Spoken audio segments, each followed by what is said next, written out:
to This Is Life. This is your host, Shawn Johnson. Hope everybody's having a wonderful day. Today's a treat. I'm really, really excited. As you know, from time to time, I like to have guests in. The podcast is called This Is Life. And so what better way to talk about life than just to talk to people who are experiencing life, just like you and me, who, we all have our ups and downs. We all have our sunny days and our dark days. The Bible is very clear. Jesus mentioned about how the rain falls on the just and the unjust. His blessings are there for all of us. And we also all go through, some times that are definitely more difficult than others. And, so when you're talking to people, when you get to experience people for who they are, and you see people for actual being human beings, if we just listen, I think we can gain so much and have a deeper understanding about, just society in general, and then just really having that compassion and to find the love of God in our hearts, and to truly understand what it means to love our neighbor as ourselves. So I'd like to introduce today Benice. Hello, Benice. Hey, Shawn. Good to be here. Oh, I'm so happy. I've only known you for in person. About a month ago, I think when we first met, when I was down visiting my folks in Dallas, and they told me, hey, I know you're going to come visiting this week, but we have actually a special guest here. Her name is Benice. I'm like, Bernice? I'm like, no, Benice with the no R.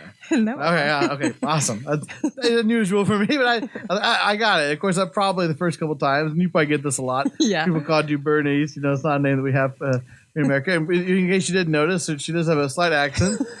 She's from South Africa. Yes. So that's a part of the story that we'll be talking a little bit. But anyway, when I first met you, you can just tell that God had just really, I can just automatically tell that God's really just blessed you and allowed you to, come and be a part of just the group and the family and the ministry here. And so I just want to know, I do appreciate you a lot. And I do appreciate just your heart is just so much to desire to bless God and bless others. And, that's really a trait that you don't see anymore a lot often. And so, that's commendable. And it's really an inspiration, I think, to others and me. I got to tell you, since you and your friend Sonia have been here at the ministry in the office and we've been working, I probably worked one of the last 2 weeks, which is actually a good thing. Because I've been able to see clearly and just to go on forward. But anyway, so when I first met you, it was really nice to be able to have that experience. And then now I've got to work alongside you, and it's just kind of really been a really big pleasure. If you wouldn't mind, just kind of share with us just kind of how you got here. As far as, I know it's a long story, but kind of just some of the highlights, maybe like when you first started thinking about coming to the United States, or how God, maybe you never even had the desire, just all of a sudden it just kind of happened. Just what are some things that really stand out in your mind that kind of brought you to where you are here today? Well, it is a long story, but the short of it is I've always had a desire to move to the US. And, God says he does fulfill the desires of our hearts. And what happened was back home, I worked for my father in his company, but, through it all, I always felt that I was living his dream for my life, and I wasn't fulfilled. I want it more than anything, and I still do.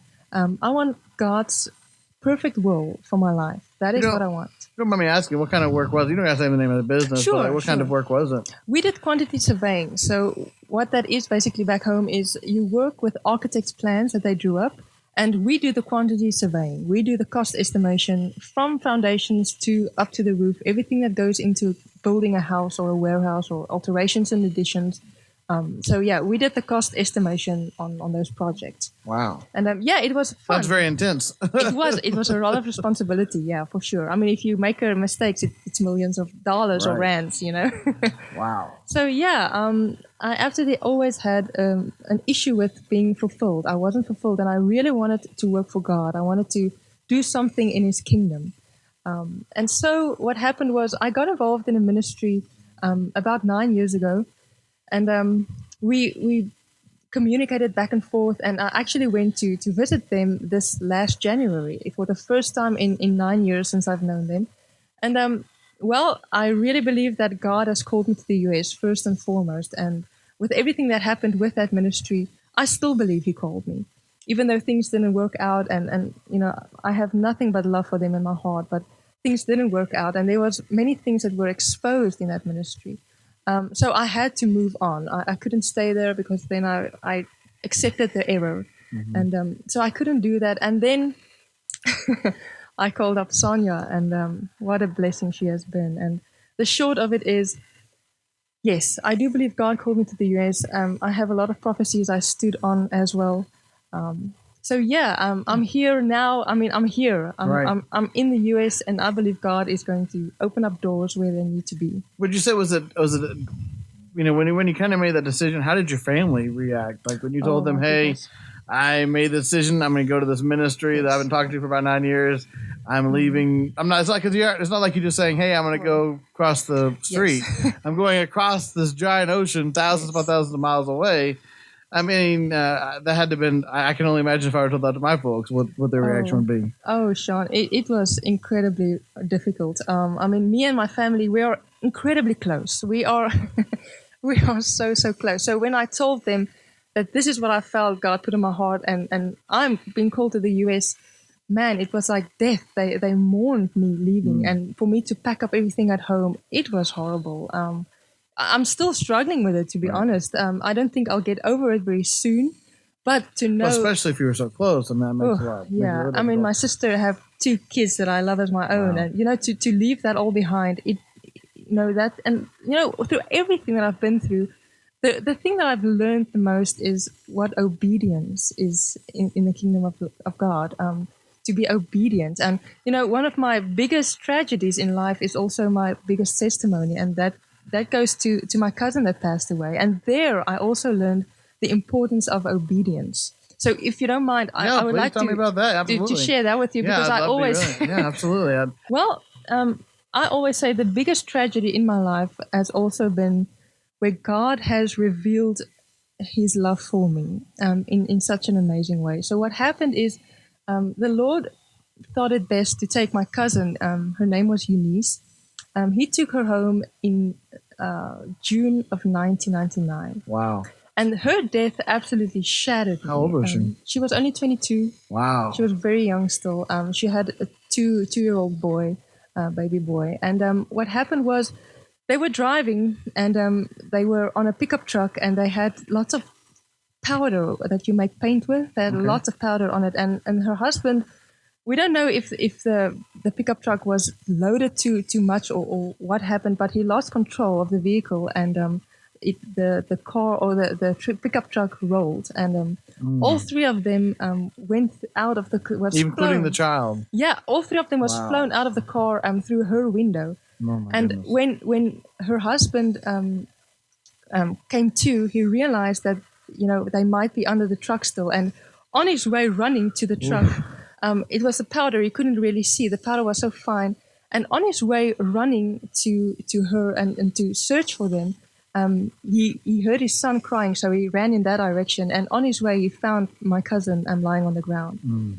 So other cars stopped, and they helped his boy, and he just sat with my cousin. And what happened was, at the end of the day, she broke her neck very highly. So I know she tried to speak and all of that. So it was very traumatic. But the big thing about that is when the paramedics came, and her husband took their little boy, and he just held him close. And suddenly, while the paramedics was working on her, his son took his little hand, and he pushed his father away from his chest. And he said, "Look, Daddy, there goes Mommy on the white horse." Oh, my goodness. Wow. So he literally saw his mom go to heaven on a white horse. And that has been the most... It has been such a well, nothing else at that moment. us. Exactly. I mean, at that moment, it's like there's a sense of clarity and a peace. I mean, we always talk about, the Bible talks about peace that passes all understanding, and you don't really know what that means until you have and hear about experiences like that, where all of a sudden, in the midst of the most tragic situation, especially for such a young boy, just losing his mother and seeing his dad in a just a tragic state. Yeah. And then just being the conduit for God's peace in that right in that moment. Yes. I mean, yeah, absolutely right. It all of a sudden just reveals God's goodness even in the darkest of times. Absolutely, it was such a comfort. And after that, we learned that she passed away, and I was so crushed. I have never felt that way. It's the very first time. I always say it's like I felt my spirit mourning. And what happened is we had a very small church. I grew up in the country, and we had a small church, but a new pastor was called to the church. And his name is Pastor Philip. I love him dearly. And so he was called to the church, and we decided, we're going to give it a go because we drove to church very, very far. And it was so close to where we lived now that with the new pastor. And we decided to give him a chance. Sure. And we went to church, and he has a very strong prophetic ministry. And the very first time I came to the church, I was crying, obviously. As soon as the worship starts, I would always start to cry. And, well, yeah, absolutely. I was broken. And he walked up to me, and he pointed his finger, and he told me, God says your spirit yearns for somebody. And what happened after that is the testimony. His daughter, Madeline, she lives. She the pastor's daughter. Yes, that is the pastor's daughter. She stayed at home when the pastor moved to the country where we lived. And one day, because she had such an amazing relationship with God, he told her one day, Madeline, you need to move. You need to move to the country. The place was called Sandra, and God said, you need to move to Sandra.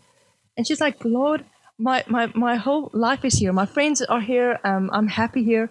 And, it's such a small community. It's awful, really, to live there.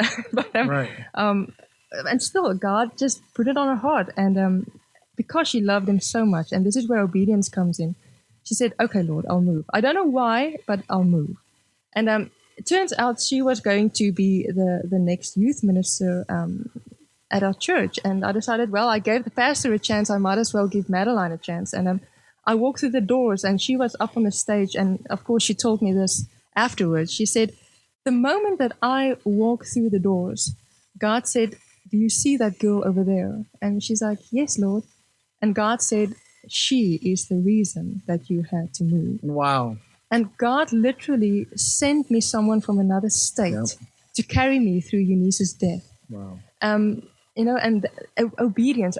Can you imagine where I would have been today if Madeline was disobedient? Well, I think you're exactly right. I mean, I've taught a lot about, you never know. The Bible talks about Esther and how she was there for such a time as this. Yes. And I truly believe that every single person has at least, at one moment where their existence is defined, where they are, especially if they're just obedient, they just listen to the Lord or listen to their earning, and even if they're a non-believer, if they just listen to just their natural inclinations, especially when it comes to some things that are just really difficult. When there are doors that are in front of us that look very difficult to open, but we know beyond the shadow of a doubt that we have to open them.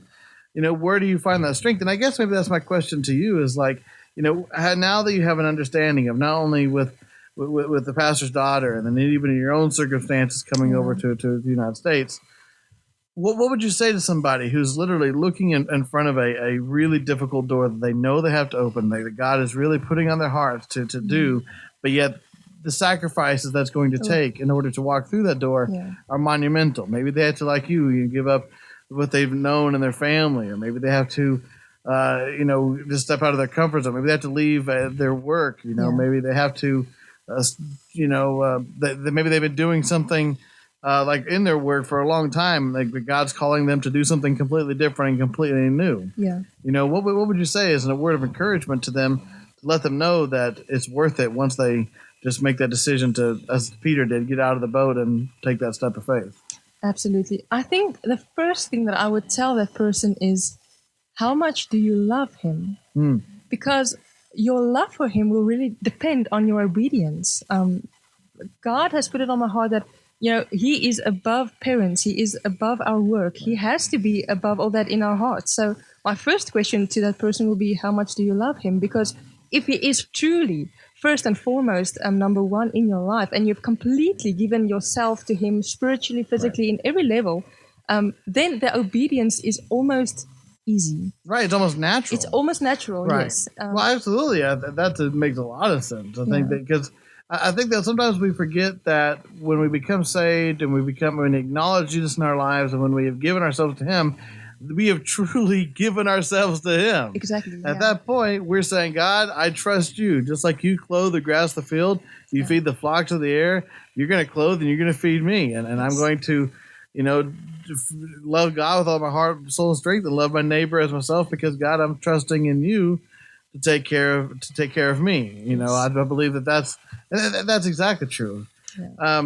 Has now that you've had several months away from your family, and I know it was really difficult, have they acknowledged? And I mean, obviously they still miss you. I mean, that's no question. And I know that you're able to talk with them. Thank God for modern technology. Thank you're God. able to, Amen. You see, you had to do FaceTime and that kind of deal, and have that communication. I mean, that definitely makes it a little easier. But it does. There's nothing like actually being there and being able to hug them and have dinners and those kind of things. Of course. But now that they've kind of seen. I don't necessarily think that there's a way that they can measure in physicalities, but I think that just seeing you, however, and just seeing that you do, that you are. Well, you tell me, like how are they? Have they taken it a little easier now that it's been a little while? Yes, you know what? I guess they started to realize that obviously I was very serious about God's call on my life, and I had to be obedient no matter what the cost. Right. So now that I've been here, and especially with you guys in this ministry, they tell me really is your faith has really inspired us. Wow. Your obedience has inspired us, and I truly believe that they see that I'm happy because I've always searched for God's perfect will for my life, and now that I feel that I'm entering into it, I'm happy, and because I'm happy, it makes it easier for them. Right. So no, that's true. Yeah. The Bible says to be perfect and entire, wanting nothing. A lot of people kind of confuse that. They think of perfection, they think of like without guilt, without fault. But truly, perfection means complete. Yes. And that's really what, it can have flaws, but it's still complete. I think that's the whole purpose of us giving our lives to Jesus, is that he will make us complete. Absolutely. That he will see us that we're entire, wanting nothing, other than just God and just having him in our lives. Yes. So that absolutely makes sense. Kind of tell me, when you're growing up, have you always been in a Christian home? Was that always a part of your life growing up? Oh, yes. I was very privileged. My parents taught me about Jesus, about the workings of the Holy Spirit since I was a small child. I was really, and now that I'm grown up, I realize how blessed I was to have had that. I mean, I remember a guy came to my father's business and he sold tapes, tapes in the 80s. Right. And my dad bought a whole, suitcase full of them. And it was all about the songs that children sang about Jesus and the love of Jesus. And I've always had such a powerful love for worship. And that really, I really believe it shaped my life since I was a child to know Jesus and to know the Holy Spirit. And with Madeline also, there I learned how personal your relationship with Jesus can be, that he actually talks to you and that you can talk back to him. Not just, Lord, I love you and thank you for the day, but a personal relationship. So really, God has guided me throughout all my life. And him just blessing me with Madeline in my biggest heartache was, I always say, apart from the cross, what he did for me there is one of the biggest expressions of his love for me, because through my biggest heartache, he didn't leave me alone, and he made the provision for me to go through that. He still allowed it, and that is what God's going to do sometimes. He's going to allow things in our lives, but he won't let you go through it alone. No, exactly right. There's always that saying, in fact, I'll probably end up doing an episode on it in the future, but there's always that saying that people tell you that God will never give you more than you can handle. And whereas that's a good statement, I think what we really need as believers take it actually a step further, and really, in my opinion, more biblically, is that God will never give you any more than he can handle. And of course, you think about that, and that's like, because I have limitations, right? I mean, there's definitely only so much that I can handle. Yeah. However, with God, all things are possible. Yeah. And so, therefore, the scope of view of what's ahead of me is much greater, but it's much more comforting. I would much rather have God behind me with an open view and challenges in front of me than an easy road and doing it by myself. Yeah.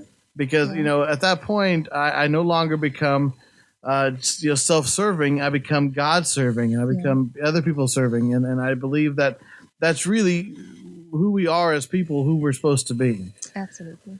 Let me ask you this: along the road, and again, you're especially. It sounds like for God, God's really been teaching you just the blessings of obedience, over the years, and even in maybe the last year or so. Was there ever a moment where you're like, maybe I shouldn't have. Was I hearing right? Oh, yeah. Was I? Well, was there a time you're like, did I miss it? Because we all have our doubts, and I think that's just a part of obedience. It's just like, especially when you don't see the blessings right up front, or they're not as prominent. You're like, I think I really missed it. Was there ever a time like that where you just had that doubt? And then it's not. I'm not trying to exploit it. No. But hopefully, I'm just trying to. Just to encourage others who may be going through a lull. They know that God told them to do this, but at the same time, they're feeling like they're kind of in a lonely place right now. Absolutely. Well, first of all, you're always going to doubt if God spoke to you, unless it's an audible voice. Right. So what we have to learn is you have to establish your relationship with God before the storms, because in the storms it will be very hard to hear Him sometimes. Say that again. That's really good. Yeah, you have to establish your relationship with God before the storms, because during the storms, we are so emotional that you can't really hear from God. So if you're in the storm already, and you want to know if you have heard God correctly and to be obedient, that's always going to be a challenge. But because you're gonna. I don't mean to interrupt you, but you're exactly right. Because at that point, you're gonna have a hard time hearing God's voice versus the storm's voice. Exactly. You're gonna hear more of just the echoes and the distractions and the things of the world that seem so much more appealing, or at the very least tempting, and then all of a sudden you're like, okay, I'm losing sight of what's God in front of me. So you're absolutely right. I think having that relationship is paramount. Life is going to happen. So learn how to hear from God before the hard times come. The reason that I know that I heard from God is while I was visiting the people in the ministry that I just came from, one night we were watching TV, and we were really watching TV. There wasn't anything that occupied my mind.